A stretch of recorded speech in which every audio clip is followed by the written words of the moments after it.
su-aasheeda waxay tahay mudane madaxweyne anuu kaaga mahadcelinayna waqtigaaga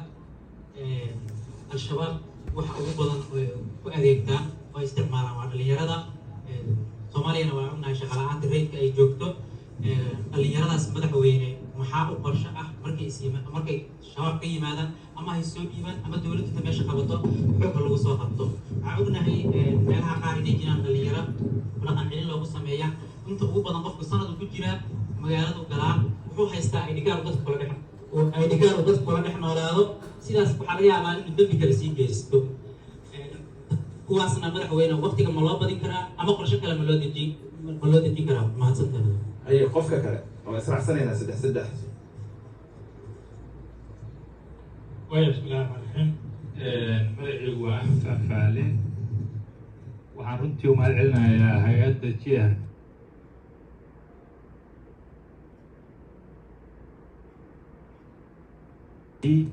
waxaan sidoo kale u mahadcelinayaa madaxweynaha qaranka mudane xasan sheekh maxamuud oo runtii waqti badan gelinaya dalkan inuu qabada ugu weyn ay ka gudubto su-aasheedu waxay tahay sida madaxweynuhu hore u sheegay ciidamada hadda aan haysano kuma filna dagaalka shabaab ciidamada qaranka sidaas darteed waxaan u baahannahay inaan ciidamo badan oo qabaa'iladu macuslida la helo dagaalka shabaabna waa jihaadkuna nafta iyo maalka intaba oo lagu galaa mudane madaxweyne maxaa dowladdaada uga qorshaysan sida macusleydu ay dagaalka u galayaan naftooda u huraayaan dadka kale Soomaaliyeed ama diasporada ama ganacsatada ah inay ayaguna ku deeqaan dhaqaalaha ay haystaan dagaalkaas socda oo aysan dhicin in ciidamadeenu ay raashin iyo sahay ay soo weynin midda labaad waxa weeyaan maamulada meelaha la qabto madaxweynuhu waxaa dhacda in isla markii ayadoon liberationkii macnaha ama xoreyntii lagu guuleysan oo shabaabka ay joogaan meel u dhow in maamul loo magacaabo maamulada dowlad goboleedyadu ay isla markii degmadii maamul u magacaabaan magacaabistaasna ay keento in dadkii ku kala qaybsanaan oo aan si maaragta balance ama lagu wada qanacsaneyn loo sameeyo maxaa ayadana uga qorshaysan madaxweynaha qaranka maadaama adigu aad tahay وما سنت لما سؤال دون فيلم هي قفك السدحات كتب جوابها للنازلين بسم الله الرحمن الرحيم مدحوينها جمهورية فدرالك دمان مرتي شرفك وسلامنا waxaa saakayna casuumay aniga iyo abwaan cabdinuux yuusuf wasaaradda warfaafinta iyo dhaqanka ee galmudug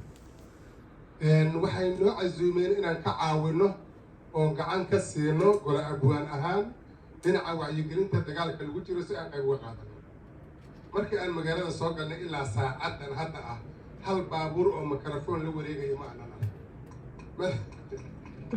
madaxweyne wasaaraddii markaan aragnayna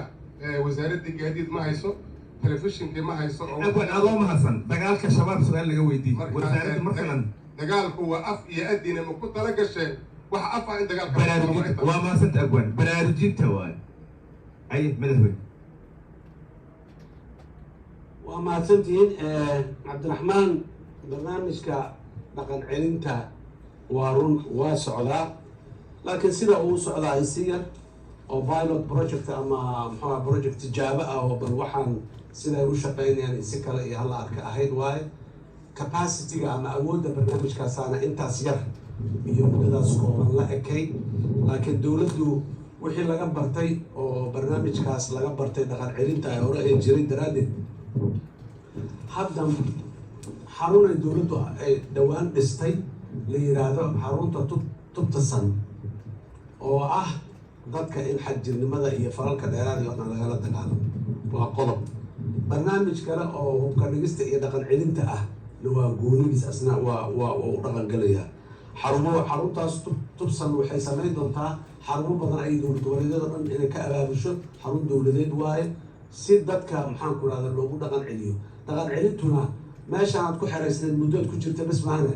haddii qofkaan badnaan ku baxo wuxuu ku shaqaysa farsamooyin in loo helo la baro iyo wax lamidayo marka dowladda qorshe cad ayaa uga degsan muxuu ahay haddii aan la yiraahdo arrinta dhaqan celinta waxaa kale oo aan rabaa axmed faafaale waa run dowlad goboleedyadu dee annaga nusdayn haddana waa taandhahaya meeshii haddii ay ka tagaan nimankii dadkii isku soo haraan waa in dad loo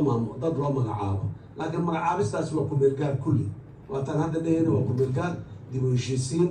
السوسوع دومين دتكي خلاف كي جري قف كي قف كلا wax ka sheegay grievances jiray in laga wada hadlo maamulka la magacaabay loo mana sinaa karo mana badna mana dhameystiri karo waarun dadkuna qof walba lama dhageysan waa ka iman karaan muxuu duurta sheegaysa la kuwa ku meelgaan maalinta deegaanka la xoreeyo fursad ugu horeysa timaado dadka deegaankaas degan oo dhan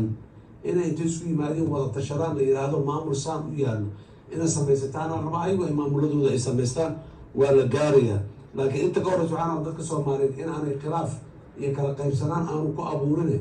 meesha wax kasta waxa ka xun firaaqa ka xun cidlada ka xun qof mas'uul wax laga weydiinayo inaanay jirina ka xun waana dhulkan ballaaran Soomaaliya sababtay shabaab ku qabsadeen qof maanta wax laga weydiin la waayay markay dhulka ku absadeen marka insha Allah taala waaya aragnaba iyo casharro ayaan ka qaadanayna qaladka haddii aan ka cabsanana weligeena hor u socomayno inaan hawl qabanaa muhiima qalad hadduu ka soo baxana aan dib u saxno oo aan sii hagaajino insha Allah fursad iyo waqtina waan u haysanaa abwaanka waa run baraarujinta haddee abwaan horta wiilasha dhuusamareeb jooga keliya maa wax dagaalka aaday dagaalka dhuusamareeb magaalada dhuusamareeb maaha shalay gurceelaa intaasoo ciidan ay ka dhaqaaqday maalintii ku horreysay cadaaday ka dhaqaaqday oo meesha hadda raggaan ay sheegayeen meel lamida tagay gaalkacyo kuwii kasoo dhaqaaqay iyo wasiir waa soo gudbeen waa socdaan dadka dhaqaaqayaa waa dadkaas macawisleeyaa la yiri wiil sudsita lama dhihin marka dadkii macawisleeda arrintii abaabulkaas uu gaaray waanay ku jiraan laakiin waa kugu raacsanahay wacyigelin kama soo harto dadka caqligooda iyo maskaxdooda iyo dareenkooda in la taabto oo wax loo sheego kama soo hartaan isleex marka baraarujinta waxaa ka mid ah midda daatay oo Axmed oo ka hadlo aaday daaq in dadka ciidanka waa la weydiiyay dadka daaq ma la weydiiyo daaqda waa la weydiiyay waana wadaynaa hadii la yiraahdo laakiin xoolo bixisku waa dhib badan tahay waad garanaysaa annaguna sidii shabaab ma ahano shabaabku dadka maalin zaka ahaan xoolaha u aruursado maalina maxaa taageeradii jihaadka waa yiraa ka aruursada maalinta kana jufeeba intuu taga lacag intaas ay ku qoranay keenaya ma annagu dawladda cashuuray qaadaa dadkan wixii maxaa ay zakawaad iyo maxaa ayaga u madax bannaan oo laga rabaa inay bixiyaan deeqay waa maasantii baraha bulshada su'aalaha laga soo weydiiyaan aadina Cabdi Fataax Xaaji Cali London buu ka soo qoray wuxuu ku leeyahay madaxweyne qofkan hadda dagaalka uu ku wajahan yahay ma tegi doontaa dhulkan hadda dagaalka uu ku wajahan yahay ee uu saxa marka la qabto ma tegi doontaa waa tegayaa hadda ka hor dhulka la qabtay waan tegay waana aragtan waa muuqatay ayada oo weliba aada loo diidan yahay oo laleeyahay amnigaaga iyo waxaaga iyo ma sugna ee dhulkaa tegin waan tegay haddana waan tegayaa wiilal dhallinyara oo 20 jiro ah oo curdan ah ayaan dagaalka u dirnay oo ku dhintay kuna dhaawacmay marka oday waayeela inuu xataa hadduu ku dhimanayo ku dhinto maxaa diidaya